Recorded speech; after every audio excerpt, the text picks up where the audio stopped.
Imagine that before you were born, while you were still in your mother's womb, God had predetermined your life's course as a prophet.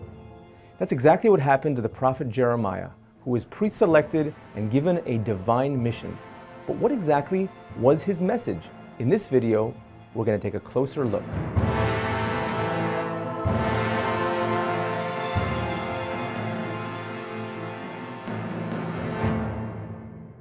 Hi, I'm Jonathan Lipnick, a professor at the Israel Institute of Biblical Studies. And in this video, we're going to take a closer look at the authentic Hebrew words of Jeremiah's call to prophecy. Let's read the verse now. Jeremiah, chapter 1, verse 10. ראה, הפקדתיך היום הזה על הגויים ועל הממלכות, לנטוש ולנטוץ, ולהעביד ולהרוס, לבנות ולנטוע. See, today I appoint you over nations and over kingdoms, to pluck up and to pull down, to destroy and to overthrow, to build and to plant.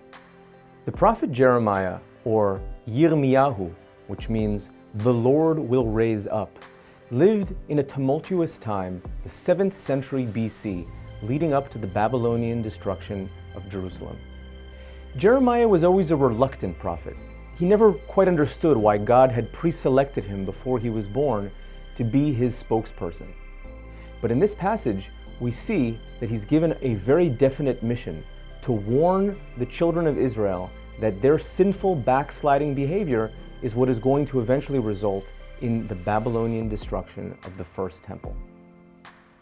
At the beginning of this verse, we find that God appoints Jeremiah as a prophet. But the unique Hebrew verb, pakad, pei kuf daled, that we see in this verse comes from the concept of to give someone a job as an overseer. Just as Potiphar appoints Joseph as the overseer over his estate, so too Jeremiah is being appointed as an overseer over God's people. When you read this verse in the original Hebrew, you come to understand that the role of a prophet is not merely a charismatic speaker or a fortune teller, but rather a custodian, a keeper who oversees God's chosen people. In the next video in this exciting series, we take a look at the authentic Hebrew words of the prophet Hosea, who mounts a scathing criticism on the children of Israel leading up to the future destruction of Jerusalem.